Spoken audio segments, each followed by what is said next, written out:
Salve, salve galera! Sejam bem-vindos para mais um Tributologia. Esse é o programa número 81, que vai ao ar no domingo, dia 2 de maio de 2021. Maio já chegou, galera! É um prazer enorme estar aqui com vocês em mais um Tributologia.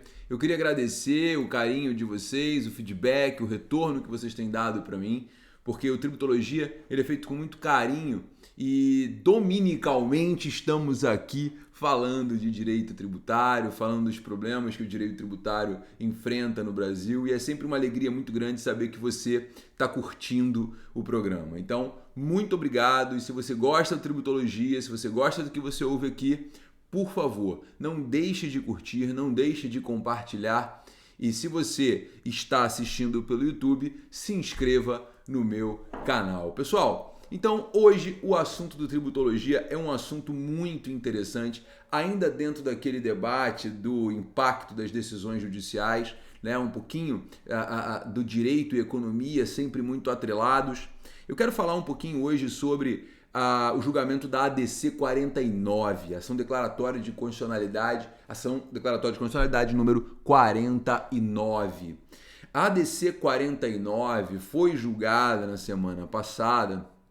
E o STF, ele na verdade aplicou um entendimento que já havia sido consolidado no passado, entendimento esse que quem foi meu aluno, quem me conhece, quem me acompanha nas lives, já verificou que é o entendimento que eu também adoto, no sentido da não incidência do ICMS nas operações entre estabelecimentos de mesma titularidade, né?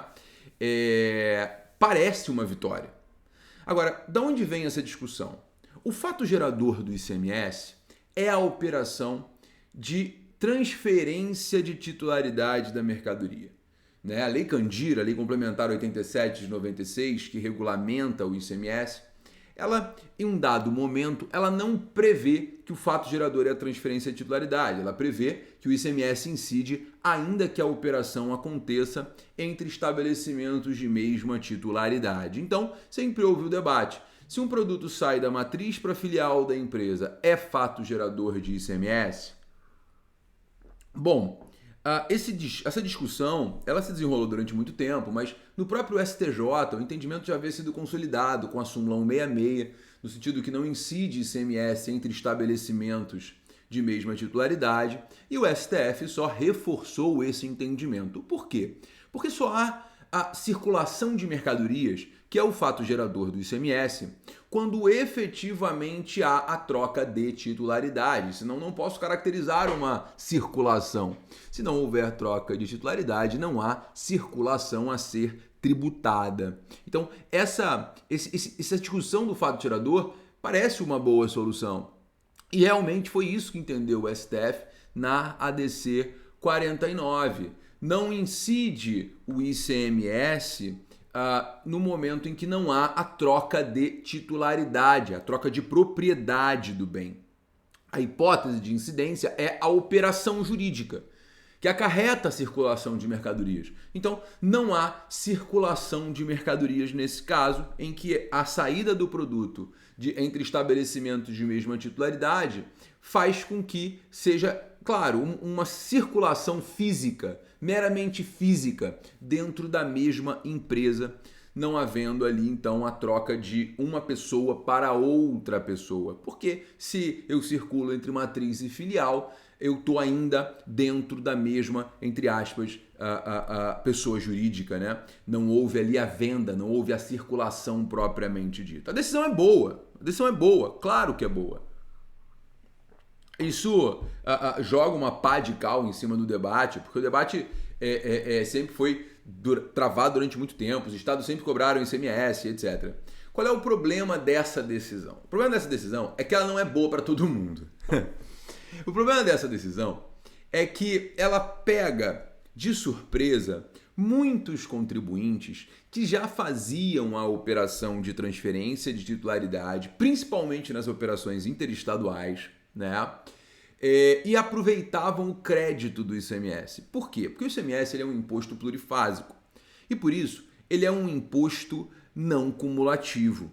A operação anterior gera crédito para ser compensado na operação seguinte. Então, como a operação anterior gera crédito para ser compensado na operação seguinte, eu tinha lá uma empresa no estado de Santa Catarina e mandava uma mercadoria qualquer para a minha filial no estado do Rio de Janeiro.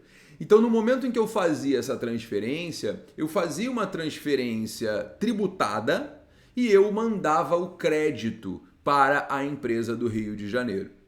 Qual é o problema aqui a ser debatido, né? O problema é com a declaração de inconstitucionalidade, porque a ADC, em verdade, ela é julgada improcedente, e aí é só aquela coisa, né? A ADC é sinal trocado da ADI, ou seja, a ação direta de inconstitucionalidade para declarar a inconstitucionalidade, mas se ela é julgada improcedente, ela declara que a lei é constitucional. Mesma coisa acontece com a ADC, ela serve para declarar a constitucionalidade, para pacificar a relação jurídica naqueles assuntos em que há muitos debates, né? E se ela for julgada improcedente, ela declara a inconstitucionalidade da norma. Foi exatamente isso que aconteceu na ADC 49. Ela foi julgada improcedente, declarando a inconstitucionalidade da cobrança do ICMS nas operações interestaduais, tá? Então, nesse ponto aqui especificamente, qual é o grande problema? Nós tínhamos muitas empresas que, principalmente no tocante à importação, essas empresas, elas se estabilizavam, né, em outros estados, como principalmente o estado de Santa Catarina, que tem diversos benefícios fiscais, diversos estímulos para a sua estruturação. Então, as empresas elas iam lá para o estado de Santa Catarina, faziam a importação pelo estado de Santa Catarina, mandando essa mercadoria para as suas filiais nos estados de destino.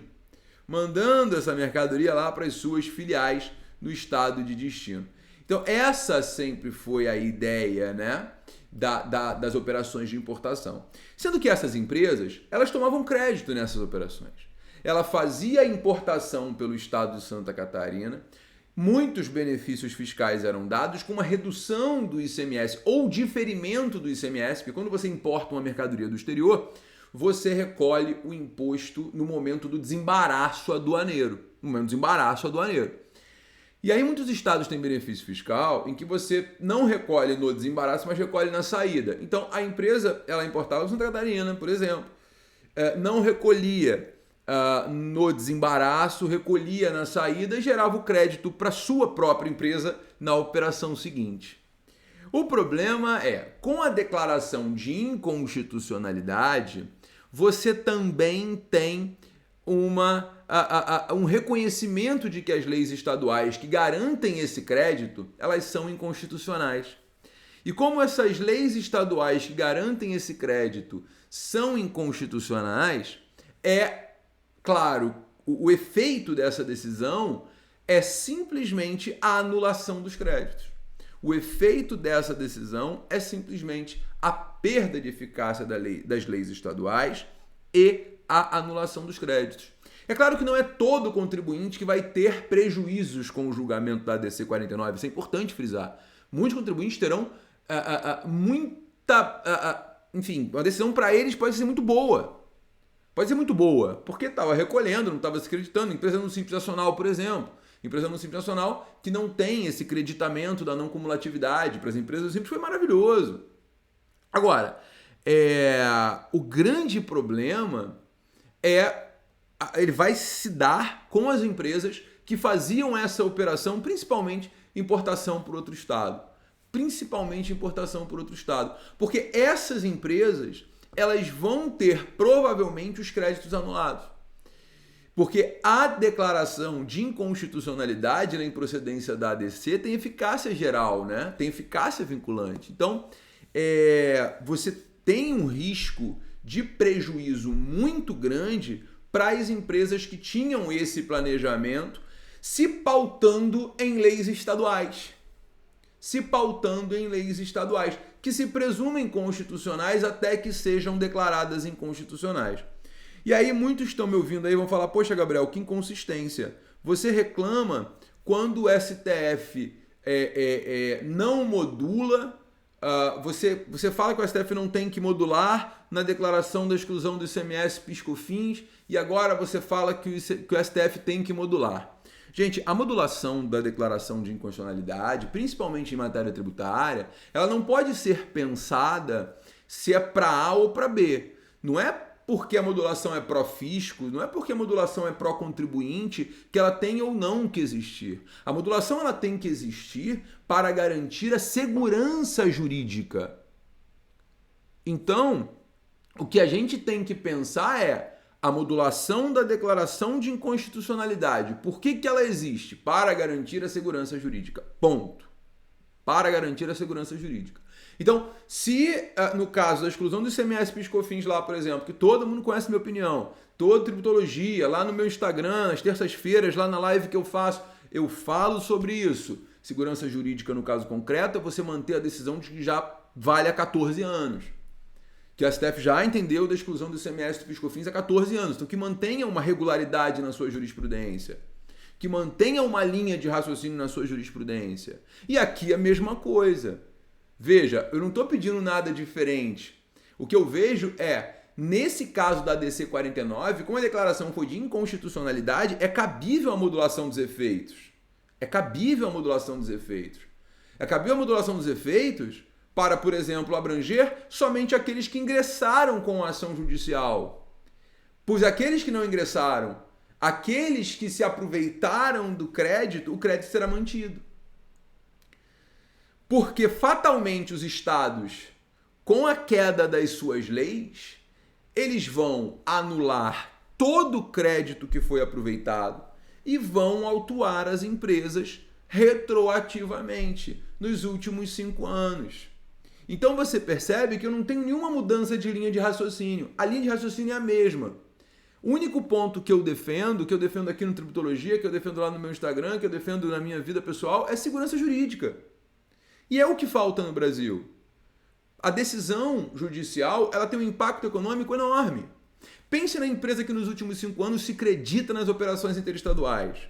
O que vai acontecer com essa empresa que se acredita nas operações interestaduais?